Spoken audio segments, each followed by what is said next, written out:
I just had these words. Somebody walked in with severe stomach cramps. ఇక్కడ ఒకరు Severe stomach cramps. కడుపులో విపరీతమైన పట్టేసిన I want you to నొప్పి. stand up, just stand up. అటువంటి వారు త్వరగా నిలబడండి. It's not the regular stomach pain, but severe stomach cramps. సాధారణంగా వచ్చే కడుపు నొప్పి కాదు, కానీ ఇది పట్టేసినట్టుగా నొప్పి. God is touching you right now. దేవుడు ఇప్పుడు నేను Come on, తాకుతున్నాను. wherever you are, stand up and receive that word. నువ్వు ఎక్కడున్న మాట Every head bowed, every eye closed. అందరూ తల వంచి కళ్ళు There's మూసుకున్నారు. somebody walked in here with some sort of allergy in between your toes. ఇక్కడ మీ కాలి వ్రేళ్ళలో దాని మధ్యలో ఒక అలర్జీతో వచ్చారండి. Some sort of allergy between your toes. ఒక రకమైన అలర్జీతో మీరు వచ్చారు. Come on, stand up, stand up. You are being healed right now. Kali వేళ్ళలో allergy, దేవుడు మిమ్మల్ని స్వస్థపరిచి Right ఉన్నాడు. now, you know, you even have to cover your feet because of that allergy. ఆ అలర్జీని బట్టి మీరు కాళ్ళు కప్పుకొని వస్తున్నారండి. Come on, Jesus is your healer. యేసు నిన్ను స్వస్థపరిచేవాడు. He's touching you right now as you stand up. నువ్వు నిలబడుతున్నాగా దేవుడు నిన్ను Whether you're తాకుతున్నాడు. here or watching us through the live stream, నువ్వు ఇక్కడ ఉన్న లైవ్ స్ట్రీమ్ లో చూస్తున్నా, go ahead and grab that word. ఇప్పుడే ఆ మాటను పొందుకోండి. He is your healer. ఆయన నిన్ను He's స్వస్థపరిచేవాడు. your deliverer. ఆయన నీ విమోచకుడు. There's somebody here that walked in with a severe pain on the right side of your neck. ఇక్కడ మీ మెడ కుడి వైపున ఒక నొప్పితో మీరు ఇక్కడికి వచ్చారు. Look at me, you're unable to even turn your head. తల తిప్పలేకపోతున్నారు కూడా అండి. Some sort of a maybe muscle pull or I don't know what that is, but you're being healed as you stand up. అది కండరాలు పట్టేసినట్టుగా కావచ్చు. అది ఏ సమస్య నాకు తెలియదు, కానీ మీరు స్వస్థత పొందుతున్నారు. నిలబడండి. Come on, every head bowed. You're being healed, brother, as you stand up. మీరు నిలబడుతున్నగా స్వస్థత పొంది ఉన్నారండి. I want that brother in that cream shirt. You, come on up here. I have a word, but it's, yeah. I have word. The word when it comes from God, it's a good word. But sometimes you feel in your own, sometimes you feel like God doesn't love you and such word. It's a good word because the plans that God has for your life are for you to give, to give you hope in a future. Amen. Plans to prosper you, plans that are good. But the word I was getting is, lay your plans at the feet of Jesus. I don't know what you're involved in, but as you've been making a lot of plans and next 5 years, 10 years, what you want to be, all that is good, but know this, that God knows the end from the beginning. So as you lay at his feet, lay it down. God, not my will, but yours be done. When you do that, you're going to have satisfaction in life. You're going to be so content because it's of God. So I'm just going to lay hands and pray. And God is just saying, just lift your hands up, lift your hands up, lift your hands up. Lay all your plans, your thoughts, your ideas, your dreams at the feet of Jesus. And he will do it beautiful. Even stop planning right now in your life, whatever you're planning. Just let God have his way in your life. God is going to give you his wisdom. Father, we thank you. I release an anointing, Father God. And Lord, I just pray and break everything that is between him and you, Lord, right now. That he will have the courage to give it up and say, God, not my will, but yours be done. We thank you, Lord. We praise you in Jesus' name. There's somebody walked in here with a severe, nasty cough. విపరీతమైన దగ్గుతో ఇక్కడికి వచ్చారండి మీరు. విపరీతమైన దగ్గు, మానని దగ్గు, Nasty cough. చాలా విపరీతమైన Come దగ్గు. on, just stand up. నిలబడండమ్మా. Just stand up. God is healing you. దేవుడు ఇప్పుడు నిన్ను Real స్వస్థపరుస్తున్నాడు. guttural, nasty cough, but God is delivering you. చాలా కఠోరమైన విపరీతమైన దగ్గు. Come on. Your night for a miracle. నువ్వు అద్భుతం Don't పొందుకునే let your రాత్రి. miracle pass you by. నీ అద్భుతాన్ని దాటి వెళ్ళని God is touching you right now wherever you are. ఎక్కడున్నాయి అక్కడ దేవుడిని తాకుతున్నాడు. It's your lungs are really infected and you have that cough. నువ్వు ఊపిరితిత్తులో ఇన్ఫెక్షన్ ఉన్నది, అందుని బట్టి మీకు ఆ దగ్గు కలుగుతూ ఉంటుంది. Come on, stand up wherever you are. ఎక్కడున్నా నిలబడండి. God's healing anointing is going to flow into your body. దేవుని స్వస్థత శక్తిని శరీరంలో ప్రవహిస్తుంది. Every head bowed, every eye closed. అందరం తల వంచి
మూసుకుందామండి. walked in with severe pain because of piles. ఇక్కడికి వచ్చినాడే ఆర్షములను బట్టి విపరీతం నొప్పితో ఇక్కడికి వచ్చారు. Come on, every head bowed, every eye closed. Nobody is looking at you. If that is you, just stand up to your feet and అందరము just receive your healing. అందరము తల వంచి కళ్ళు మూసుకుందామండి. ఒకవేళ అది నీవే అయితే దయచేసి నిలబడండి, మీ యొక్క స్వస్థతను పొందుకోండి. Come on, tonight is your night. That frustration, that pain, that harassment of the enemy is coming to an end. ఈ రాత్రి నీ రాత్రి సంగమా, ఆ నొప్పి, ఈ యొక్క అపవాది యొక్క వేదన ఈ రోజు ముగించబడుతుంది. You are healed right now in Jesus' name. యేసు నామములో నువ్వు ఇప్పుడే స్వస్థత పొంది Come on, ఉన్నావు. stand up to your feet. నిలబడి ఇప్పుడే, Stand up to your feet. ఇప్పుడే నిలబడు. You are the healed of the Lord. నువ్వు యెహోవా వలన స్వస్థత Father, పొంది we ఉన్నావు. just thank you. I know you're going to come to me after the prayer.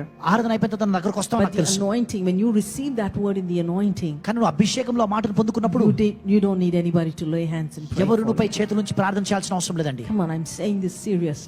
చాలా తీవ్రతతో That is you, చెప్తున్నాను. just stand up. అది నీవైతే నిలబడు. Stand up. It's your night for a miracle. ఇది నువ్వు అద్భుతం పొందుకునే You have రాత్రి. pain right now. ఇప్పుడు నొప్పి You're ఉన్నది. even unable to sit.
right now. సరిగా But కూర్చోలేకపోతున్నావు. that pain is leaving you. కానీ ఆ నొప్పి It's నుండి even విడిచిపోతుంది. causing constipation in your body. మలబద్ధకము కూడా కలగజేస్తుందండి. But Jesus is going to touch you కానీ యేసు నిన్ను and తాకబోతున్నాడు. heal you. ఆయన నిన్ను There's going to be స్వస్థపరచబోతున్నాడు. restoration in your body. సమకూర్పు జరగబోతున్నది. Father, we thank you. తండ్రి నీకు స్తోత్రం. We thank you, Lord నీకు God. స్తోత్రము ప్రభువా. We thank you, Lord God, that heaven and earth will pass away, but not your word. భూమి ఆకాశములు గతించును కానీ నీ మాట గతించు. Tonight, Father God, we just pray every word that has been released shall bring forth mighty signs, wonders, and miracles. తండ్రి విడుదల చేయబడిన ప్రతి మాట అద్భుతములు సూచక్రియలు మహత్కార్యములు జరిగించును We గాక. praise you, we thank you. స్తుతించి It's in గణపరుస్తున్నాము. Jesus' name we pray. యేసు నామములో ప్రార్థిస్తున్నాము. Amen. గట్టిగా ఆమేన్ చెప్తాం.